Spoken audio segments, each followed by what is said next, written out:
नमो सिद्धाणं नमो आयर्याणं नमो अज्जायाणं नमो लोये सबसाहुणं। जयकारा जोर से लाएंगे। आदिम तीर्थेश्वर आदि ब्रह्मा देवादिदेव महादेव ऋषभदेव भगवान की जोर से आचार्य श्री आदि सागर महावीर कीर्ति विमल सागर जी महाराज के।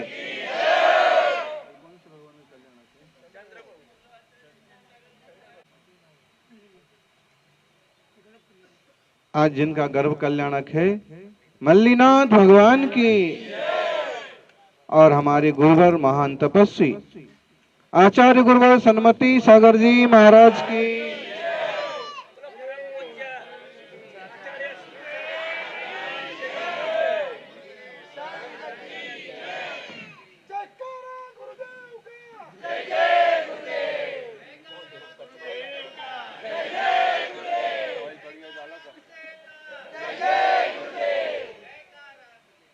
હમણાં ઈડર પહોંચા પણ નથી, તમારી આવાજ બેસી ગઈ.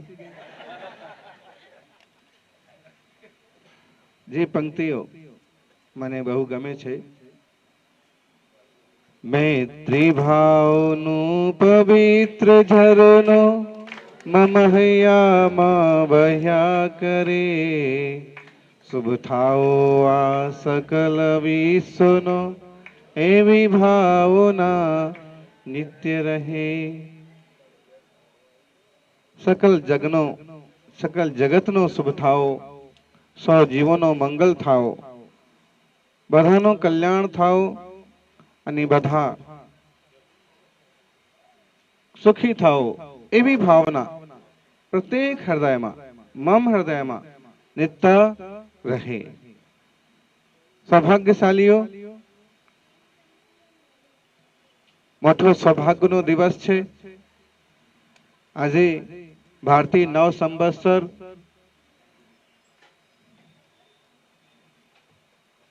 गुड़ी पड़वा हिंदू नव वर्ष विक्रम संवत्सर नवीन प्रारंभ छे.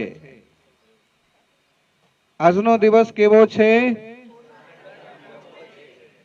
पवित्र छे. आ अक्षय दिवस छे. अबूझ मुहूर्त छे.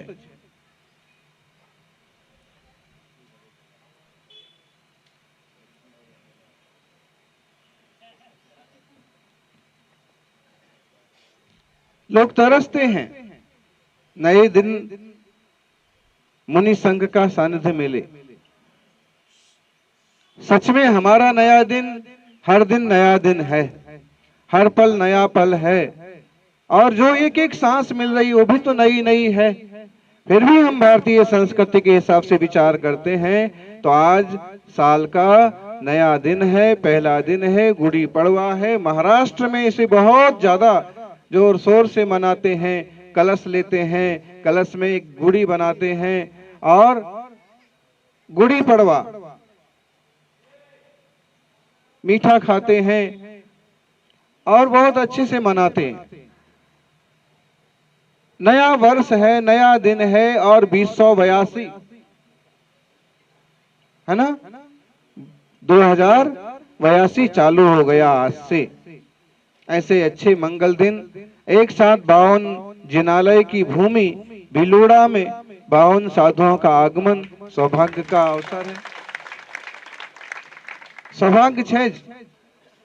12 जून 2018 को संघ यहाँ आया था और आज 7 साल लगभग 7 साल बाद एक बहुत अच्छे अवसर पर नए दिन पर संघ फिर से यहाँ पहुंचा.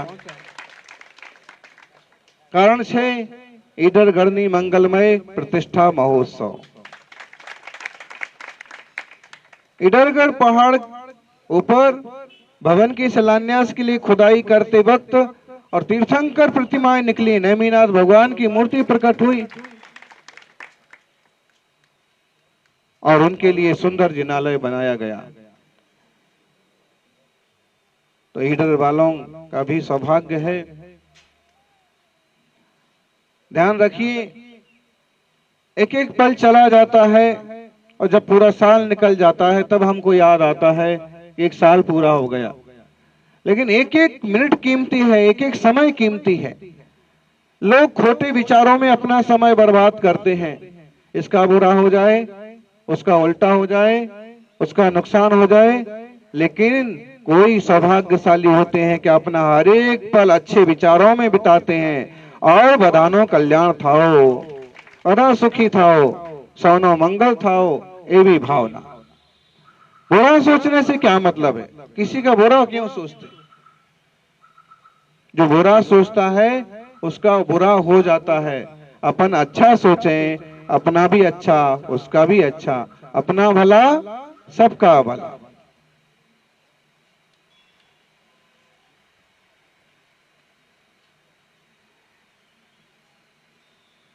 रुद्रमती माता जी की ये जन्मभूमि भी है।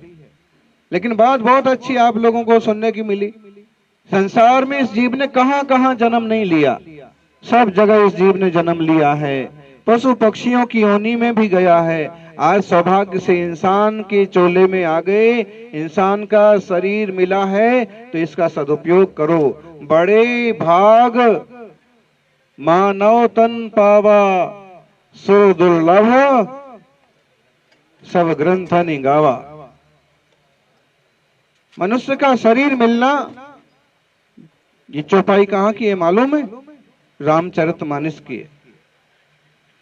बड़े भाग्य से मनुष्य का शरीर मिला है और इसको फिजूल में बर्बाद नहीं करें।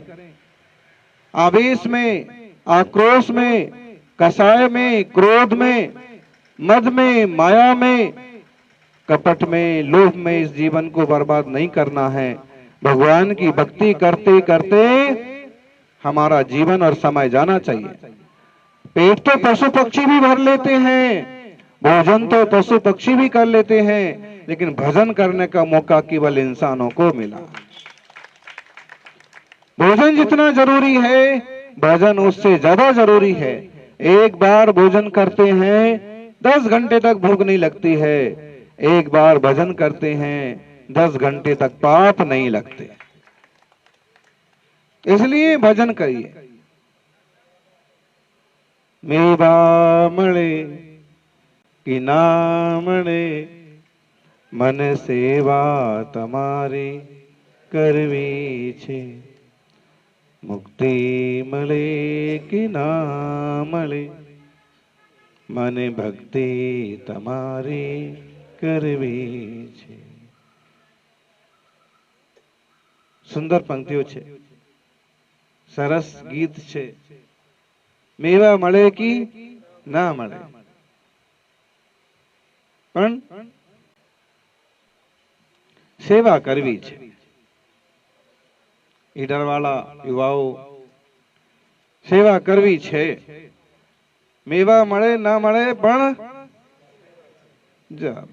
सेवा, अच्छा मेवा ना मळे तो सेवा कड़वी छे,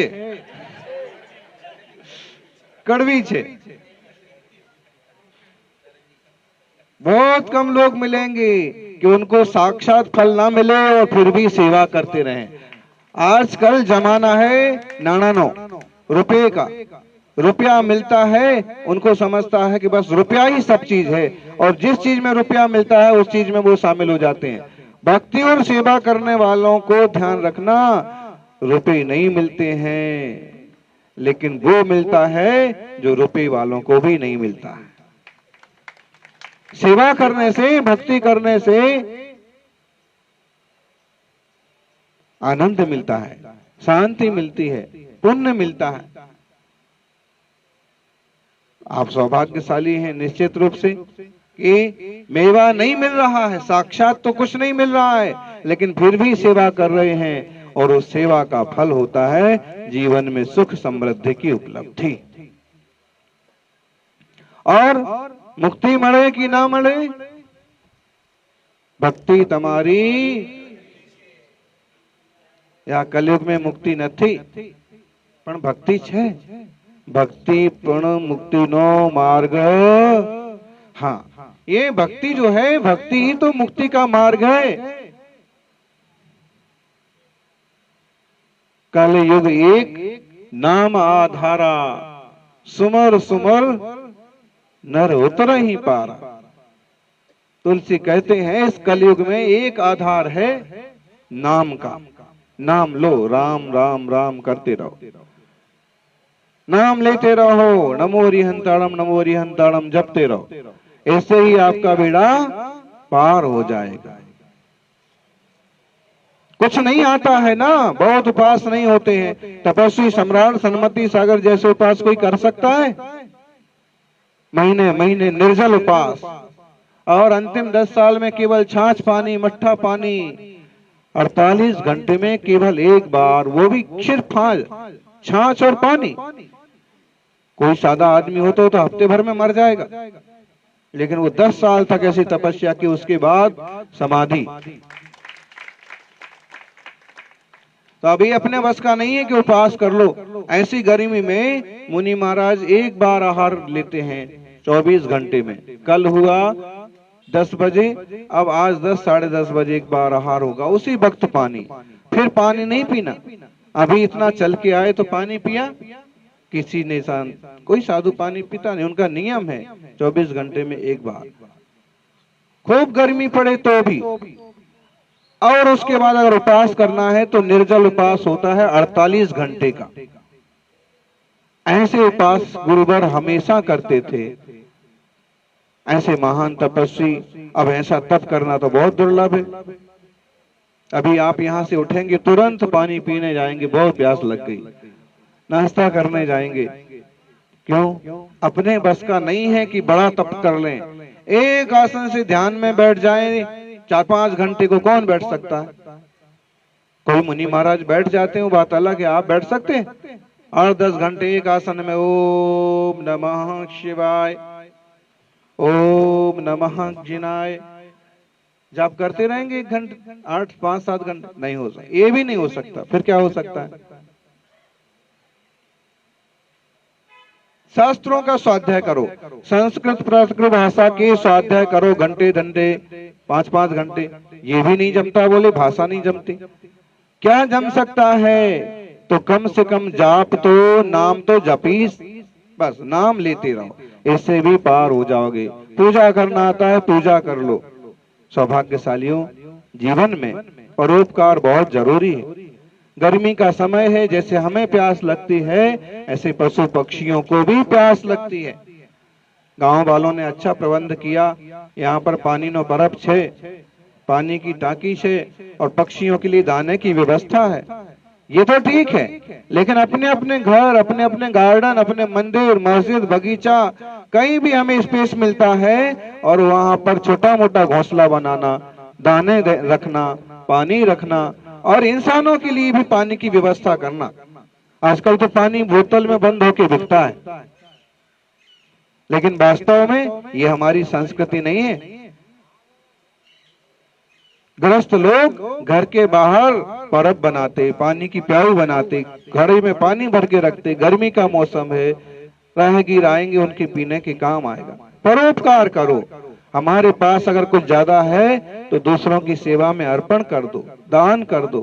गुरुकुलों में, छात्रावास, अनाथालय में, गौशालाओं में सेवा करो। आलसी बन के मत बैठो। धन है तो धन दो, धन नहीं है तो अपने तन से सेवा करो, शरीर का सदुपयोग करो। हमारा जीवन सिर्फ हमारे लिए नहीं है, हमारा जीवन धर्म के लिए, समाज के लिए, देश के लिए भी काम आना चाहिए। मुनियों का जीवन निस्वार्थ है, इस गांव से कुछ लेना नहीं है। फिर भी पद विहार करते करते आज यहाँ पहुंच गए, और भिलोड़ा के 52 जिनालय मंदिर के इस सुंदर परिसर में, जहाँ पर एक सुंदर चौक है, यहाँ बैठ करके उपदेश हो रहा।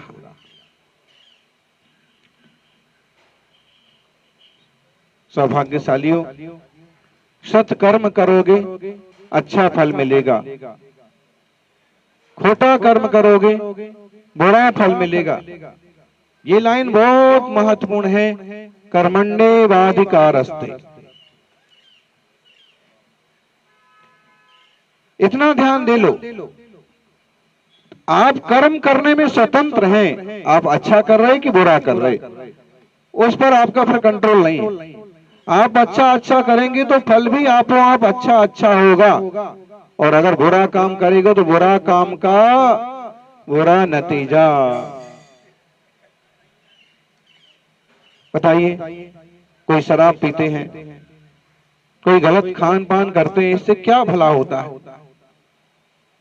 तंबाकू गुटखे खा करके लोग कैंसर पैदा करते, इससे क्या अरे परिवार और संकट में पड़ जाता है। इसलिए आचार विचार की शुद्धि होना, खान पान की शुद्धि होना चाहिए।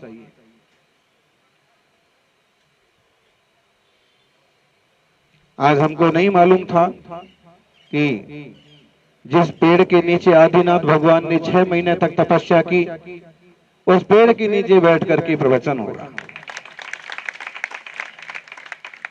प्रयागराज में जो अक्षय वट है ना, हम जब जैन शास्त्रों में पढ़ते हैं तो मालूम पड़ता है कि अक्षय वट, वो अक्षय वट ऐसे अक्षय हो गया कि प्रथम तीर्थंकर ऋषभदेव भगवान, जिन्हें हम महादेव भी कहते हैं, ऋषभदेव भगवान वहां पेड़ के नीचे बैठ करके उन्होंने राजपाट त्याग करके और सब संग त्याग करके वीतराग मुद्रा लेकर के ध्यान किया था। 6 माह तक लगातार तप किया था, इसलिए वो वृक्ष भी अक्षय वृक्ष हो गया। आज अक्षय वट के नीचे, वट वृक्ष के नीचे उन्होंने तपस्या की, और योग संयोग से बचपन में हम लोगों को वट के नीचे खेलने का बहुत मौका मिलता था।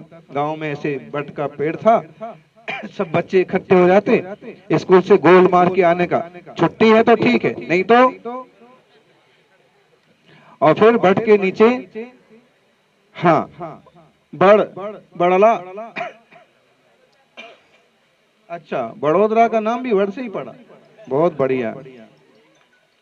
जो भी है, लेकिन हमारे देश का बहुत ज्यादा प्राचीन ये वृक्ष है। महापुरुषों ने बैठ के इसके नीचे ध्यान किया, साधना की, रिद्धि सिद्धि दाता। आज भी कई लोग वट की पूजा करते हैं, पीपल की पूजा करते हैं, कहीं ना कहीं इसका ऐसा जुड़ाव है।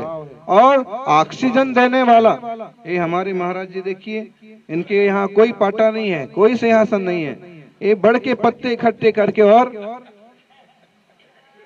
पर आराम से। अच्छा, जब हम इसको देखते हैं नेचुरोपैथी वगैरह में, तो मालूम पड़ेगा ना, ये पत्ता टूटने के बाद भी ऑक्सीजन देता है। आम के पेड़ के पत्ते के लिए कहते हैं कि अगर पेड़ का पत्ता टूट भी जाए, गिरने के बाद भी 8 घंटे तक, 12 घंटे तक ऑक्सीजन देता रहता है। हमारे अभी आप देखिए, आज नव वर्ष का पहला दिन है, आसो पालो, और खासकर आम के पत्ते आपके यहाँ नहीं करते इसको ज्यादा, बिलोड़ा में नहीं मनाते नववर्ष। गुजरात પણ ભારતનો ही हिस्सा है। अच्छा, एक बात और है, हमारे यहाँ 2-3 पद्धतियां हैं। एक तो नववर्ष चैत्र का ये पहला दिन हो गया, दूसरा महावीर भगवान निर्वाण हुआ उसका दूसरा दिन कार्तिक शुक्ला एकम, उसको मनाते हैं, तो वो भी एक है। तो ऐसे आज हम इसलिए कह रहे हैं कि इस दिन घर में कोई मंगल हो तब, शादी विवाह हो तब क्या करते हैं, बंधनवार बनाते हैं। क्या बोलते हैं, तोरण बनाते। क्या क्या बनाते हैं, आसोपालो अथवा आम के पत्ते का। एक बात ध्यान देने की बात है, और बाकी पत्ते और बाकी पेड़ तो ऑक्सीजन देते हैं, लेकिन आसोपालो, एक तो अशोक वृक्ष तीर्थंकरों के समोषण में होता था, तो उस कारण से आसोपालो, अशोक वृक्ष का पत्ता। दूसरा, ये अशोक वृक्ष का पत्ता और आम का पत्ता, ये दोनों टूटने के बाद भी काफी समय तक ऑक्सीजन देते रहते हैं, इसलिए शायद मंगल के प्रतीक में घर के बाहर बंदरबार के रूप में बांधते, उसको मंगल कहा है। हमारे देश में अनेक तरह के पेड़ पौधे हैं, वनस्पति हैं, गाय भैंस पशु पंछी हैं, और प्रत्येक महीने में कोई ना कोई मंगल अवसर आता है, अनेक तीज त्योहार हैं। इन सबसे समृद्ध हम सभी हैं। हम अपने आचार विचार की शुद्धि रखते हुए, सदाचार और शाकाहार के रास्ते चलते हुए एक दूसरे की सहायता करें। वसुधैव कुटुंबकम, ये सारी धरती ही एक कुटुंब है, पराया कोई नहीं है। पूजा पद्धतियां मान्यता अलग हो सकती है, तपस्या करने की शैली अलग हो सकती है। अब इन मुनियों को देखो तो ऐसे फक्कड़ फकीर कि चलने के लिए 25 गाड़ी आगे पीछे दौड़ रही है, फिर भी खुद तो नंगे पांव ही चलते हैं। और इनकी तपस्या का हिस्सा है, परिग्रह कुछ नहीं रखना। तो ऐसे, लेकिन सबको पहुंचना कहां पर है? सिद्धालय, शिवालय, मोक्ष, वैकुंठ, परमात्मा स्वरूप को उपलब्ध होने का ये मार्ग है। हम ध्यान रखें, कभी भी किसी धर्म की निंदा करना, कभी भी किसी धर्मात्मा की निंदा करना, कभी किसी को नीचा दिखाना, ये एकदम बेहुदापन है।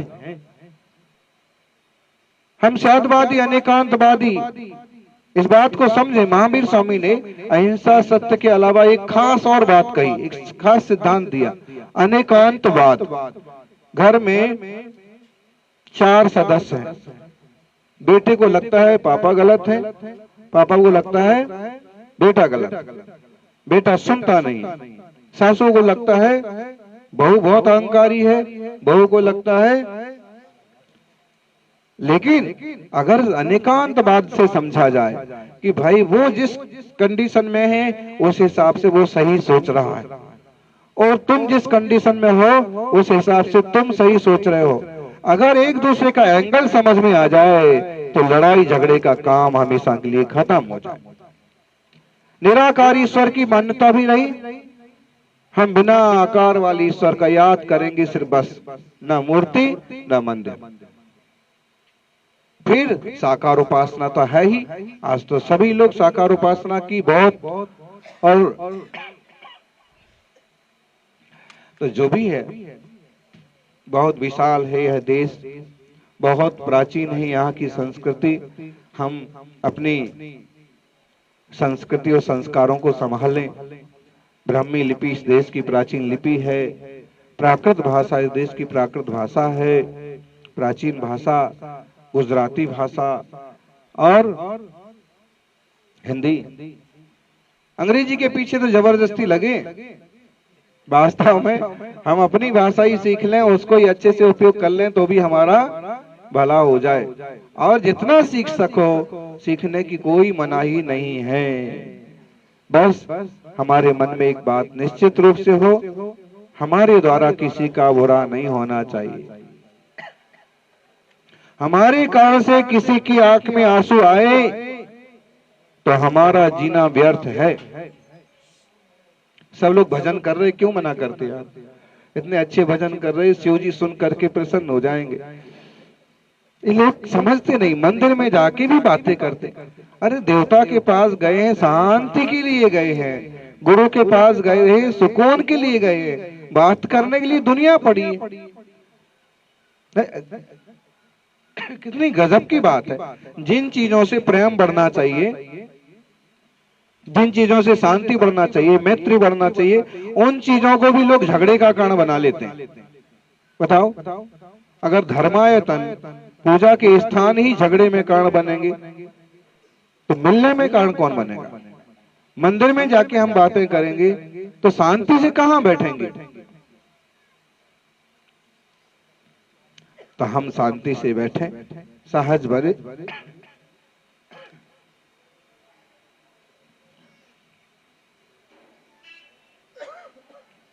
एक बात कह के अपन विराम करेंगे। आज तो अचानक ही यहाँ सभा लग गई। यहाँ 5-7 मिनट का बैठने का मन था, लेकिन यहाँ का वातावरण देख करके पूरा 1 घंटा होने का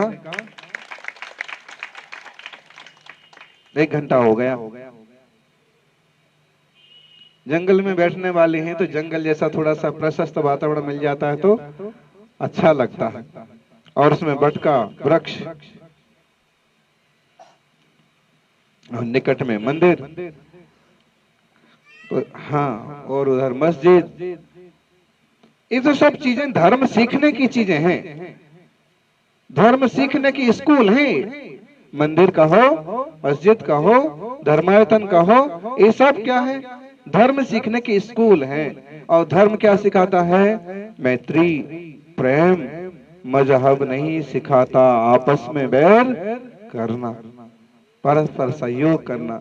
सौभाग्यशालियों, हम अपने आत्म तत्व को पहचाने और किसी को हमारे से तकलीफ ना हो, इस बात की सावधानी बरतें। एक पंक्ति है कि हमारे कारण से किसी को दुख हो तो हमारा जीना, हमारे कारण से किसी की आंख में आंसू हो तो हमारा जीना व्यर्थ है, और हमारे कारण से किसी के जीवन में सुख हो हमारे जीने का कोई अर्थ है।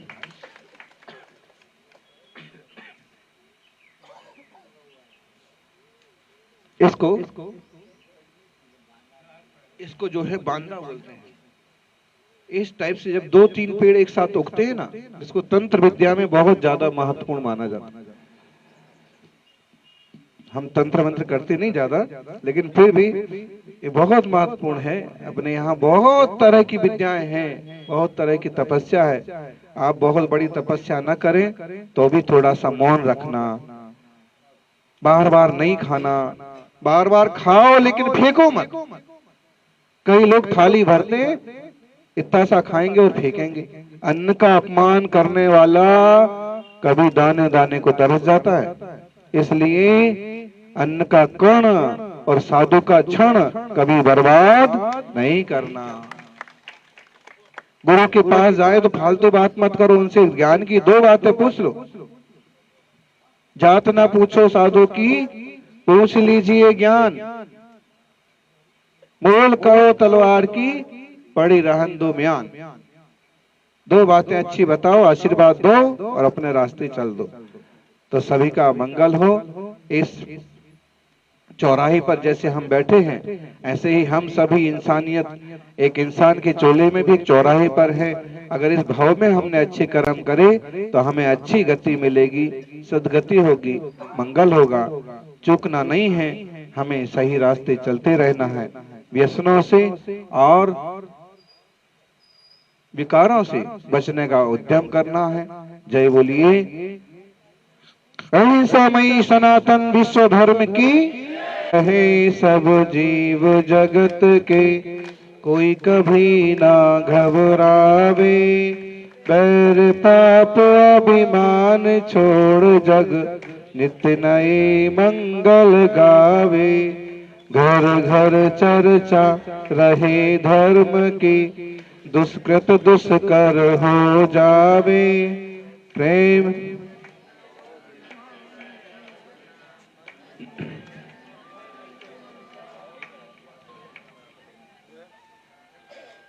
ओम शांति